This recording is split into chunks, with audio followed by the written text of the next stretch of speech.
Hello everyone, in today's video we will be looking at Mandalorian Judge from the Mandalorian from the vintage collection. So yeah, pretty cool image on the front there. I'm pretty sure that's taken directly from the show. Looking pretty cool.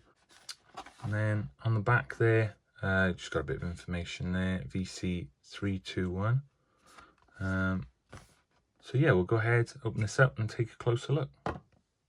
Okay, so straight off the card, here is the figure. First of all, I'm loving all these colours. So I'm a bit, as I've probably said a few times before in all my sort of Mandalorian videos, I'm a little bit burnt out on them. I mean, they're great figures, but there's just so many of them. They've all got different colours. Some of them are no names. Some of them have got names and titles and all sorts. So when I saw this guy, I was a bit like, you know, wasn't sure if I wanted to get him. And the orange on the actual figure looked a bit off, especially even when he was just in the case then. I thought that orange doesn't match the sort of like, almost like a bronzy orange colour on the card. But as you can see there, there's a lot of weathering on that helmet there. So that looks great. I think that looks really good. Actually, the colour is quite accurate. And the actual paint sort of job itself is all within the lines, I believe, so that looks awesome. And then yeah, you've got like all these different colors down here. This has got that shading effect going on as well. It's kind of got like this beige color here, this silver, the usual articulation, and then you got some green paint there. I don't know if that's got any sort of shading on it. I think it might do, but it's quite a small area to cover, so it's not the end of the world. And then obviously you have the soft goods sort of cape there that we seem to be getting more and more of on these, like the new you know, Mando himself, the Din Djarin figures have got that on them now, and I think it just looks so much better because you can sort of move it around, and yes, I think it looks awesome.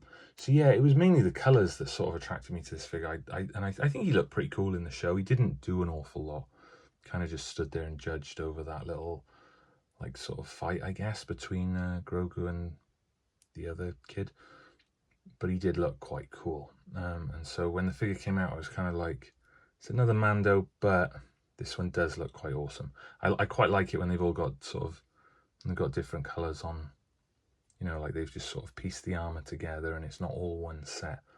I think it makes them stand out, so I think he looks really cool. And he comes with the one pistol that we've seen hundreds of times before, and like I want to say the Fleet Commander, Fleet Commando, he didn't have any holsters, and neither does this guy. So he's got to hold the pistol. It's quite good articulation on the arms by there. So yeah, he's got to hold the little pistol, but you know, I don't know what the answer is. I hated the old holsters. I think they look ugly and they didn't have any detailing on them. But then now we've sort of got no holsters at all, so you've got nowhere to put the guns. So yeah, maybe just make a decent holster, I don't know. Unless these guys in the show just didn't have holsters, and so maybe it's an accurate representation there. And finally, here's the jetpack, and I'm pretty sure this doesn't have the same kind of weathering. So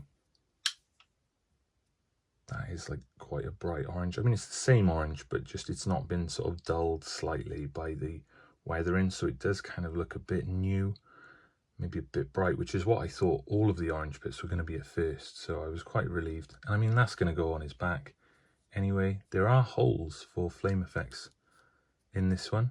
See, so that seems to be sort of hit or miss. Sometimes we get those, sometimes we don't, but we do on this one. And yeah, so then that can just go down the side. I mean, you can fit it in there properly, or you can move it around to the front, I guess, and have it maybe looking a bit more like a poncho or something. We'll fiddle around with that in a minute, and then we'll get him set up and talk a bit more about him. Okay, so some quick final thoughts on this figure. I think he is awesome. Like I said, there's so many Mando figures. I'm a little bit burnt out on them, but I think this guy, he stood out to me. I wanted him when he was announced, but I wasn't sure if I was going to get him, just because, like I said, there's so many figures all the time. but someone actually got him for my birthday, so I was really happy about that. Yeah, I just, there's not much to really say about this figure, because it is, you know, sort of a carbon copy of pretty much any other Mando figure, I think, but the closest one is probably the most recent one, just because it's lacking the holsters. It's quite close to the Fleet Commander. Another great figure. But yeah, this guy, I love the weathering. I really like the paintwork on this one. I think they've done a good job. You know, obviously that's how he looked in the show, but I think they've done a good representation of that, and the colours really stand out. Love the soft goods cape as well. I think that really makes a difference to how the figure looks. It just looks so much better, I think. So yeah, not much else to really say on that. If I did miss anything out, feel free to let me know, and let me know your thoughts on this figure. But yeah, just another awesome figure. I think he's going to look cool with all my other Mandalorian figures. So I think we'll leave it there. Thank you for watching, and I'll see you in the next video.